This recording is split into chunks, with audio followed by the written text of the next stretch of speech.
कोकणातील प्रत्येक अपडेट जाणून घेण्यासाठी आजच माझे कोकणच्या सोशल मीडिया प्लॅटफॉर्मला लाईक, फॉलो आणि सबस्क्राइब करा।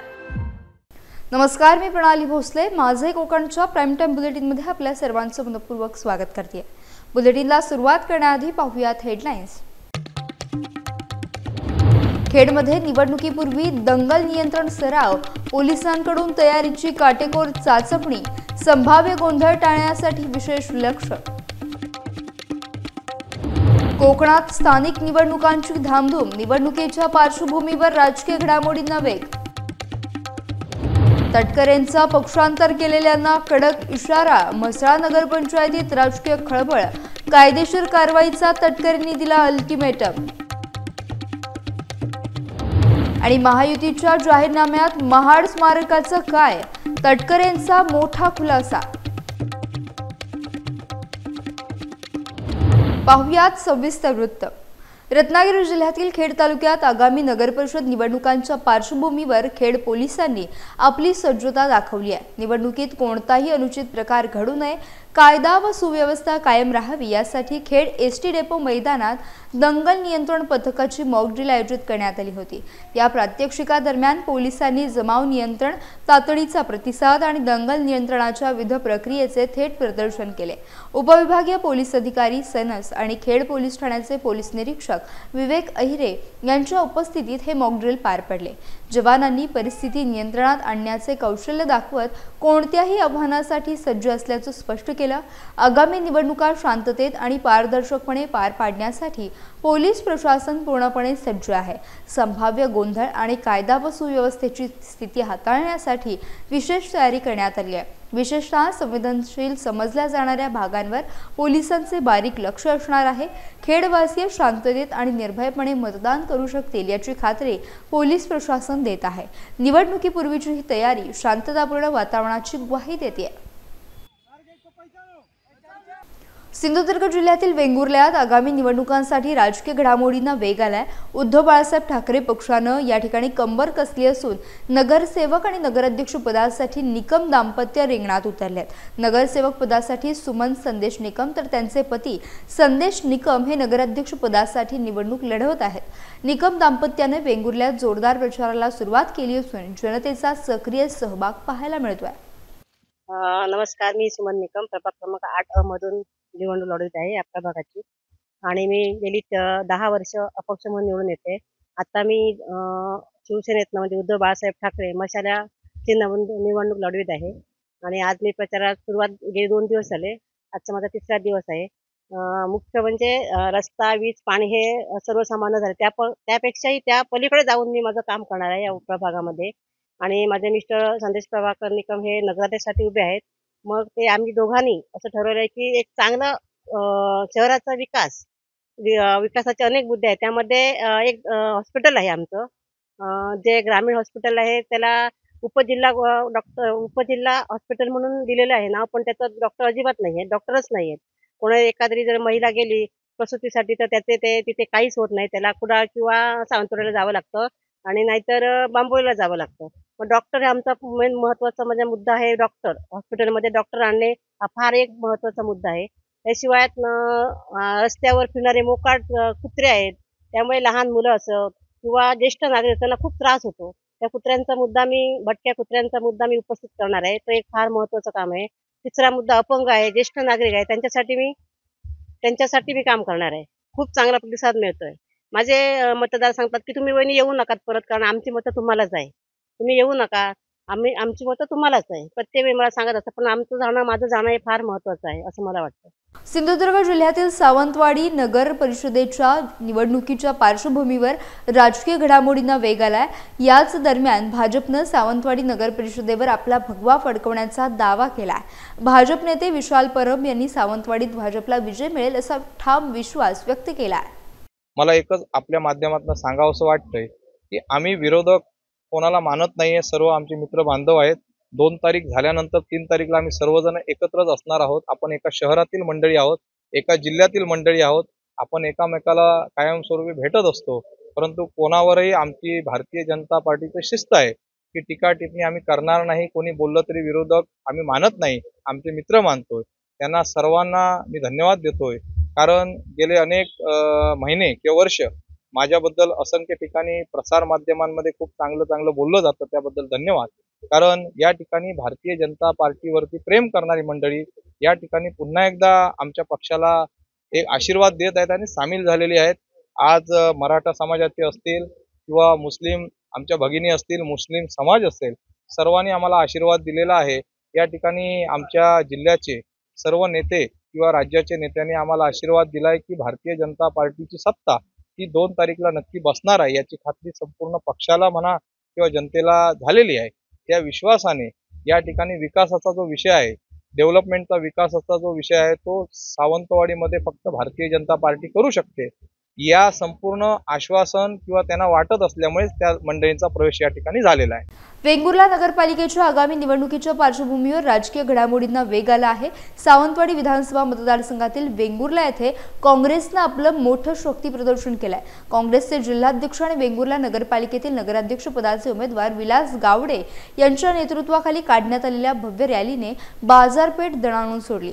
मोठ्या संख्येने कार्यकर्ते आणि नागरिक या रॅलीत सहभागी झाले होते.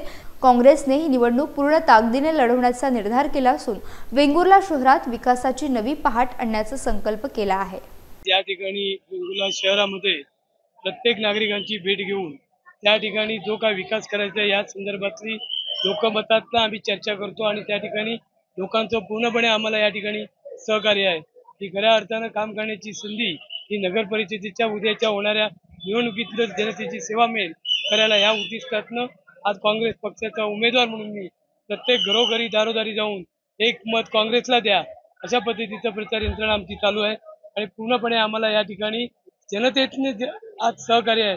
आज हे आजची निवडणूक ही जनतेने आपल्या हातात घेतलेली आहे. ही धनशक्तीची राहिलेली नाही तर ही जनशक्तीची निवडणूक झालेली आहे. वेंगुर्ला आणि वेंगुर्ला शहर आणि वेंगुर्ला तालुका हा नेहमी अभ्यासपूर्वक माणसाला जनतेला पाठिंबा देत असतो. कुठचीही धनशक्ती जरी असली तरी त्याला कुठल्याही प्रकारची अतिशय प्रतिसाद देत नाही. जनशक्ती हीच सगळ्यात सर्वश्रेष्ठ शक्ती आहे एवढंच मी या ठिकाणी सांगतो आणि यामुळे जनशक्तीमुळेच काँग्रेस पक्षाचा आणि आमच्या सर्व नगरसेवकांचा विजय होणार ही एक काळ्या दगडावरची रेघ आहे एवढे आज मी सांगू इच्छितो. रायगड जिल्ह्यातील पेठ नगरपरिषद निवडणुकीच्या रणधुमाळीत राजकीय वातावरण तापलंय. आम्ही पेणकर विकास आघाडीचे अध्यक्ष माजी नगराध्यक्ष शिशिर धारकर यांनी सत्ताधाऱ्यांवर घणाघाती हल्ला चढवलाय. स्थानिक आणि बंगलेवाल्या सत्ताधाऱ्यांना सत्तेतून खाली खेचण्यासाठी ही समविचारी जनतेची लढाई असून पेठमध्ये परिवर्तन अटळ असल्याचा दावा त्यांनी केलाय. थेट नगराध्यक्ष पदासाठी रिया धारकर निवडणुकीच्या रिंगणात आहेत. यावेळी शिशिर धारकर यांनी रविशेठ पाटील यांच्यावर देखील निशाणा साधला. हा जाहीरनामा जरी आम्ही आता प्रसिद्ध केला, हाच जाहीरनामा फक्त 2-3 पॉईंट थोडेसे मागे पुढे केले तर 2022ला सुद्धा आम्ही जाहीर केलेला होता. ह्याच्यामध्ये प्रामुख्याने बेसिक जे नागरिकांना गरजा असतात, पाणी, स्वच्छता आणि बाकीच्या सुखसोयी, ह्या सगळ्या गोष्टी ह्याच्यामध्ये नमूद केलेल्या आहेत. आज सर्वसाधारण लोकांना जो त्रास होतो आहे, आज एक उदाहरण घ्या, कोणाला गरिबाला पाण्याचं कनेक्शन घ्यायचं आहे, आज 1500 रुपयाची पावती दिली जाते पण 15,000 रुपये घेतले जातात. हे सर्वसाधारण माणसालाच द्यायला लागते. आज ॲसेसमेंटची फी 50 रुपये असेल पण 500 रुपये दिल्याशिवाय ॲसेसमेंटचा उतारा भेटत नाही आहे. आज पेणला पाण्याची एवढी परिस्थिती खराब आहे की पाणी गरीबातल्या गरीब माणसाला हे तुम्हाला ही बाटली विकत घ्यायला लागते. अंगाला आंघोळ घेताना खास सुट्टी आज खास सुट्टी आहे. ह्या लोकांनी स्वतःची सोय करून ठेवलेली आहे. इलिगल टॅपिंग करून रेल्वेच्या लाईनीवरून 24 तास पाणी घेतलं त्या लोकांनी. काही त्याचे पैसे भरत नाही आहेत. आज इवन ते आज त्यांनी आज भाजी मार्केट बांधलं आहे. आज टेम्पो आज आतमध्ये जाऊ शकत नाही. आम्ही आमच्या या जाहीरनाम्यामध्ये मंडईचं सुद्धा आम्ही म्हटलेलं आहे. मंडई की पुण्यासारखी असेल, कांदा बटाटा वेगळा, फळभाज्या वेगळ्या, फळं वेगळं, भाज्या वेगळ्या. दुसरं एक आश्वासन आम्ही कोणी समाजाच्या दृष्टीने आम्ही जे केलं आहे, मी नगराध्यक्ष असताना आम्ही एक मच्छी मार्केट बांधलं होतं. त्यांनी ते तोडून फक्त तिकडे पत्रे टाकलेले आहेत. त्यांना मी आश्वासन दिलेलं आहे या 5 वर्षामध्ये कमीत कमी 500 ओट्यांचं फ्रीझर प्लांट सहित त्यांना दिलं जाईल. खासदार सुनील तटकरे यांनी पक्षांतर केलेल्यांविरोधात अत्यंत आक्रमक भूमिका घेतली आहे। काही दिवसांपूर्वी म्हसळा नगरपंचायतच्या नगराध्यक्ष आणि 9 नगरसेवकांनी राष्ट्रवादीला मोठा धक्का देत शिंदे गटात प्रवेश केला होता। या घटनेनंतर सुनील तटकरे यांनी आता या पक्षाला सोडून गेलेल्या गद्दारांना माफी नाही असा थेट आणि कठोर इशारा दिला आहे। हे वक्तव्य त्यांनी म्हसळा येथे केले आहे। विशेष म्हणजे याच कार्यक्रमात शिंदे सेनेचे तालुका प्रमुख प्रसाद बोरले यांनी आपल्या असंख्य कार्यकर्त्यांसह उपमुख्यमंत्री अजित पवार यांच्या नेतृत्वाखालील राष्ट्रवादी काँग्रेसमध्ये जाहीर प्रवेश केला आहे। उद्याच्या भवितव्याच्या कालावधीमध्ये आपल्याला त्या निमित्ताने काम करायचं आहे। ठीक आहे, कोण कोणाचा आसरा घ्यायला गेला असेल, कशासाठी गेला असेल, यापुढे गद्दारांना माफ नाही हे सुद्धा मला या ठिकाणी सांगायचं आहे। जी काय कायदेशीर कारवाई करायची असेल ती त्या ठिकाणी होईल। कोणी कोणाला वाचवण्यासाठी त्या ठिकाणी येऊ शकत नाही, कारण नीतिबद्ध असावी लागते। विचाराच्या माध्यमातून काम करण्याच्या दृष्टिकोनातून अनेक गोष्टी करण्याची प्रयत्न त्या ठिकाणी करावा लागत असतो। 15-20 दिवसापूर्वीच जवळपास 1.5 कोटी रुपयाच्या कामाचा शुभारंभ ताईंनी त्या ठिकाणी केला। रायगड जिल्ह्यात स्थानिक स्वराज्य संस्थांच्या निवडणुकांचं बिगुल वाजलंय। जिल्ह्यात राजकीय घडामोडींना वेग आला असून तुर्भे खुर्द येथे एक महत्त्वपूर्ण पक्षप्रवेश सोहळा पार पडला। येथे राष्ट्रवादी काँग्रेस अजित पवार गट, महाराष्ट्र नवनिर्माण सेना, शिवसेना ठाकरे गट मधील शेकडो कार्यकर्त्यांनी मंत्री भरत गोगावले यांच्या उपस्थितीत शिवसेना शिंदे गटात जाहीर प्रवेश केला। यात ग्रामपंचायत सदस्य ओमकार उतेकर, चंद्राबाई दळवी, अविनाश उतेकर यांच्यासह शेकडो कार्यकर्त्यांचा समावेश होता। मंत्री गोगावले यांनी सर्व प्रवेशकर्त्यांचे भगवी शाल घालून स्वागत केले। तुर्भे विभागात शिवसेनेची ताकद वाढत असून आगामी स्थानिक स्वराज्य संस्थांच्या निवडणुकीत विजय आपलाच होईल असा विश्वास त्यांनी व्यक्त केला। या सोहळ्याला अनेक ज्येष्ठ पदाधिकारी उपस्थित होते। रायगड जिल्ह्यातून सध्याच्या राजकीय वर्तुळातून एक महत्त्वाची बातमी समोर येते। शिवसेना शिंदे गटाचे तळा तालुका सहसंपर्क प्रमुख ॲडव्होकेट चेतन चव्हाण यांनी भारतीय जनता पक्षात जाहीर प्रवेश केला। खासदार धैर्यशील पाटील यांच्या प्रमुख उपस्थितीत हा पक्षप्रवेश सोहळा पार पडला। ॲडव्होकेट चेतन चव्हाण हे तळा शहरातील शिवसेनेचे एक धडाडीचे आणि निष्ठावान कार्यकर्ते म्हणून ओळखले जात होते। तळा ग्रामपंचायतचे नगरपंचायतीत रूपांतर झाल्यानंतर शिवसेनेची पहिली सत्ता स्थापन झाली, त्यावेळी ते नगरसेवक म्हणून निवडून आले होते। मात्र गेल्या काही काळापासून पक्षात होत असलेल्या विविध घडामोडींमुळे आणि घुसमट होत असल्याने ते पक्षापासून दुरावले होते। अखेर त्यांनी आपल्या शिवसेना सहसंपर्क प्रमुख पदाचा राजीनामा दिला आणि भाजपमध्ये प्रवेश करण्याचा निर्णय घेतला। या पक्षप्रवेशावेळी भाजपचे अनेक पदाधिकारी आणि कार्यकर्ते मोठ्या संख्येने उपस्थित होते। ॲडव्होकेट चेतन चव्हाण यांच्या या भाजप प्रवेशामुळे तळा तालुक्यातील राजकीय समीकरणात बदल होण्याची शक्यता वर्तवली जाते। आज महाड शहरात महायुतीचा जाहीरनामा प्रसिद्ध करण्याच्या निमित्ताने एक महत्त्वपूर्ण पत्रकार परिषद आयोजित करण्यात आली होती। या परिषदेत राष्ट्रवादी काँग्रेस पक्षाचे प्रदेशाध्यक्ष सुनील तटकरे यांनी पत्रकारांशी संवाद साधला। त्यांना अनेक मुद्द्यांवर प्रश्न विचारण्यात आले। त्यापैकी एका महत्त्वाचा प्रश्न म्हणजे महाडच्या ऐतिहासिक राष्ट्रीय स्मारकाचं भवितव्य। गेल्या अनेक वर्षांपासून हे राष्ट्रीय स्मारक नगर परिषदेकडे हस्तांतरित करावं अशी मागणी स्थानिक नागरिक आणि लोकप्रतिनिधींकडून सातत्याने केली जाते। महायुतीने आपल्या जाहीरनामा प्रसिद्ध करत असताना स्थानिक विकासाशी संबंधित महत्त्वाच्या आणि प्रलंबित प्रश्नावर सुनील तटकरे काय भूमिका घेतात याकडे सर्वांचं लक्ष लागलं होतं। त्यांनी या संदर्भात काय स्पष्टीकरण दिलंय पाहूयात। नाही गेला ही वस्तुस्थिती खरी आहे, कारण 4 वर्षामध्ये प्रशासकीय राजवट असल्यामुळे अनेक अडथळेमध्ये होते आणि ते अडथळे असल्यामुळेच माझी प्रखर इच्छाशक्ती असताना सुद्धा होऊ शकलं नाही। एकदा स्थानिक स्वराज्य संस्थामध्ये हक्काची त्या विचाराचे नगरपालिका प्रस्थापित झाली, नगराध्यक्ष आणि महायुतीचं प्राबल्य की आपोआपच त्याला वेग येईल आणि मी आपल्याला आश्वस्त करतो की मग पुढच्या काही कालावधीमध्येच हे हस्तांतरण नगरपालिकेकडे देताना तिथे विश्वासार्हता असलेली स्थानिक स्वराज्य संस्था असली पाहिजे।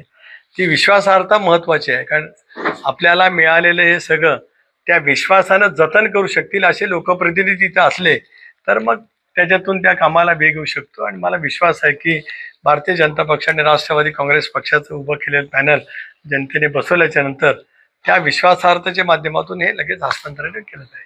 ते घनकचऱ्याचं व्यवस्थापन, महाडचं ग्रामदैवत असलेल्या वीरेश्वर मंदिराचं प्रशासकीय काळामध्ये कोणाच्या अट्टासामुळे रखडलेलं सुशोभीकरण ते जलद गतीने त्या ठिकाणी पूर्ण करणं, शहरातला मुबलक पाणी पुरवठा करण्यासाठी जलस्रोत निर्माण करत असताना शुद्ध पाण्याचा पाणी पुरवठा शहरामध्ये 24 तास उपलब्ध करण्याचं काम होईल।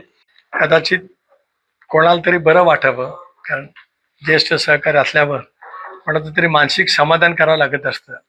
कदाचित कोणाच्या मानसिक समाधानासाठी ते बोलले असतील, पण त्यांचा आतला आवाज त्यांना माहिती आहे आणि म्हणूनच ते तसं म्हटले. बाकी त्याच्यापेक्षा काय वेगळं गांभीर्याने घेण्यासारखं ते काही नाही. मंडणगड तालुक्यासाठी अभिमानास्पद बातमी आहे. यशतेज फाउंडेशन आणि लिटिल लॉर्ड इंटरनॅशनल प्ले ग्रुपच्या संयुक्त विद्यमाने मंडणगडच्या गुणवंत विद्यार्थ्यांचा भव्य गौरव सत्कार करण्यात आला.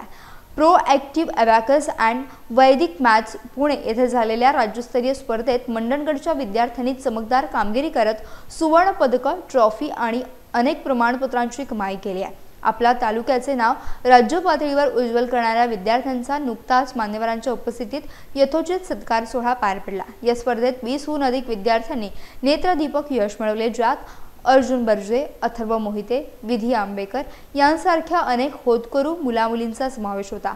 त्यांच्या यशामागे असलेले मार्गदर्शक शिक्षक महेश सुतार सर यांचाही यावेळी विशेष सन्मान करण्यात आला. कार्यक्रमाला मंडणगडचे तहसीलदार अक्षय ढणके, विविध मान्यवर आणि मोठ्या संख्येनं नागरिक उपस्थित होते.